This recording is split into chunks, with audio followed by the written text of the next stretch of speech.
Hello and welcome to Ellen Ruth Soap. I'm Ellen and today I'm going to make a cake inspired goat milk soap using this fragrance. It's Angel Food Cake from Wholesale Supply Plus, but I'm not making angel food cake because this says that it discolors to dark brown and angel food cake that I've seen is like a creamy white color. But it does smell really sweet and cake-like, so I'm going to make a red velvet cake with this. And I thought with the colors and stuff, it just smells sweet and yummy and delicious. So I think red velvet is going to come through. So for the cake part of this red velvet cake, I am going to be, so this does discolor to dark brown, so I will put a little titanium dioxide in my goat milk solution to bring things on the lighter side. And then for the red, I'll use this matte Americana, am I saying that right? I don't have my readers on. Yeah, Americana red oxide pigment. And it's just a nice flat red. And I thought with the discoloration in the fragrance, it should get that sort of dark red that red velvet cake gets, which is, yum, red velvet cake. So what I'll do is I will portion off just a little bit of the frosting, or of the soap batter for frosting, and I'll leave that unfragranced, so hopefully that it won't discolor. So I want to do a layer of red velvet, then a frosting layer, then some red velvet, and then frosting on the top. And then on top of my frosting, I got these little sugar pearls, and they're just, I got these ones at Walmart, and they're just teeny, so they're really cute. And because of the red theme, I have these cranberry seeds, which don't necessarily go with the theme, but they're so pretty. So I thought with these little sprinkles on top of the frosting, it would just sort of bring the whole red velvet theme through. And then, like I said, it's going to be a goat milk soap. And what else do I have going in there? I think that's it. It just, this fragrance smells really good. And it does say that it has a little bit of separation issues. So the way I'm going to tackle this layer cake is I'm going to split my oils and my lye in half and just do one half at a time with the frosting and the cake. And that way, if there's any separation, I can blend it as needed and I don't have to worry about it getting too thick. And anyway, so for me, I'm comfortable tackling it that way. So let me get everything pulled together and get my hair pulled back, and let's make some cake, soap cake. All right, we're ready to make our cake, not bake our cake. So what I did was I made all the oils and all the lye, and I split everything in half. So these are just half of my oils, which has colloidal oats, kaolin clay, and some heavy cream powder in here, because this is a foodie bakey thing. So even though I'm using goat milk in the lye solution, I just wanted the creaminess to just go right up over the top. So that's what that is. I have my fragrance off to the side here because I'll be pouring off a little bit of this to stay white for our frosting in the middle of our layer cake. So with all that being said, let's get our goat milk in here. This picture's going to be a little bit full, but I'm going to be pouring off. So I wanted to talk about when I make goat milk lye solution and it gets sort of chunky in there. Well, that's actually some of the milk solids, fats, saponifying with the lye. So it's not a bad thing. There's nothing wrong with it. It's just a little bit of early saponification. So that's what's going on. That's why I'm sifting it through, because sometimes when I want a really, smooth soap, I don't want those little bits in there, even though it's just literally saponified fat bits. All right. And we'll just hand stir this to emulsification and pour off our little unscented fragrance part. Since this does have a good amount of vanillin in it, which is one of the reasons why it smells so luscious. So this fragrance did say that not only does it discolor, but some people have had a little bit of separation issues, which is another reason why I split the batch again, so that if I need to stick blend for a bit, I don't have to worry about the whole thing getting so, traced up too quick to make my nice layers. That way I can take it in little, no pun intended, but little bite-sized pieces. Ha ha.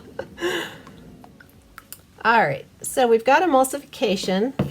I'm going to pour off a little bit for our in between the layers frosting. And I will be adding a little titanium dioxide to this. And I know it's dripping, sorry. Sorry, making a mess. Let me get that cleaned up. And we can scoot on. I'll set that off, and I'm going to pull this out because I will be stick blending our color and our fragrance in here to get our bottom layer. So here is my matte Americana. So I'm hoping, combined with the discoloration level on this fragrance, that it will turn that, you know, sort of a dark chocolatey red. Oh man, that smells yummy. And we'll stick blend in that red here. The tapping is just to get the air bubbles out.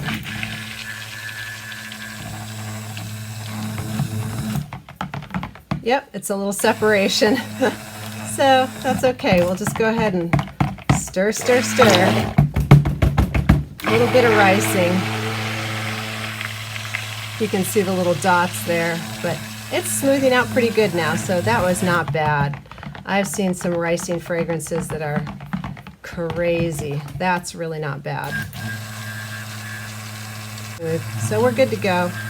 So I'm going to stir this, keep blending till I get a nice, you know, good medium trace, because I want my layers relatively crisp, like in a cake. So I'm just going to blend away here, and we'll get this ready to go. All right, got a nice sort of medium trace on here. Let's get our bottom layer poured. And then we'll get our frosting mixed up to go in between the layers.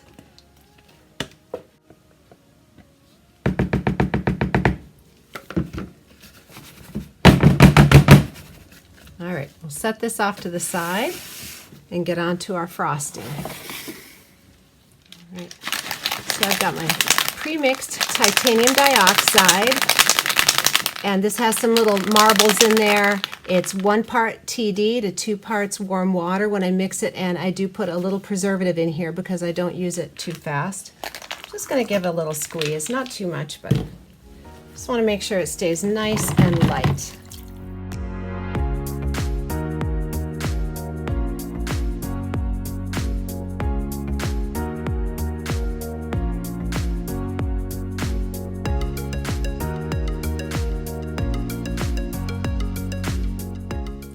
So I'm ready to get going with our second layer of cake here. And I have a piping tip set out. It's just a kind of a little twisty star. I can't read what kind it is, but it's just a nice big star tip. And so what I'd like to do is I'm going to pour off some white frosting and a teeny little bit of red. And so I'll just do some dollops on the top to just add some prettiness to this soap.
All right, it's been about 20 minutes and I'm just waiting for my frosting to firm up.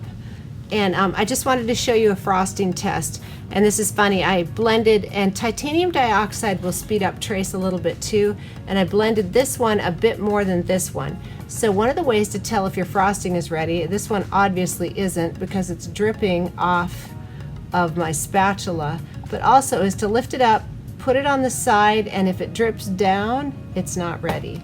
So this one is thicker. Okay, it's not dripping, but let's see. So I'm going to take my spatula and put it on the side, but it runs down. It's not staying, so it's not quite ready. And I will put my gloves back on. I just had to give my hands a breather. But anyway, that's one way to tell if your frosting is ready to go in the piping setup. All right, so I've had a little change of plans. The white setup, this is perfect. It's holding on the side without dripping, but the red is not quite ready and I want to go ahead and frost. So I'm going to actually loosely mix these together.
It's been about 24 hours and let's get into this red velvet cake here and see. The top's kind of pretty. There's more red in that frosting than I wanted, but I think it's still very pretty.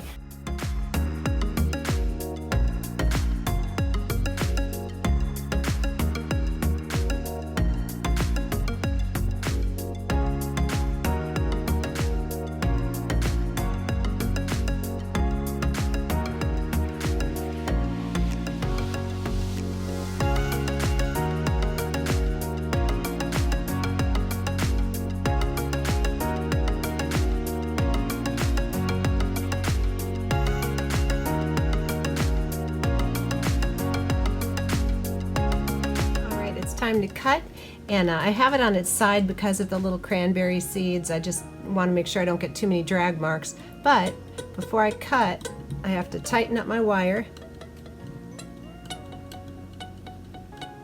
I don't know, is that a G? Don't know what that is. Music people, what is that? Alright, let's cut off our little end sample piece here. And there's not a lot going on the inside.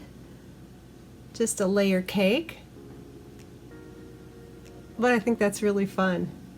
These are a little short because of the frosting, so I'm going to cut them a little thicker.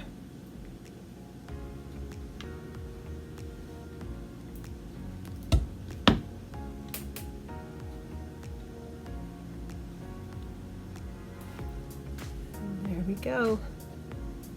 Red velvet cake.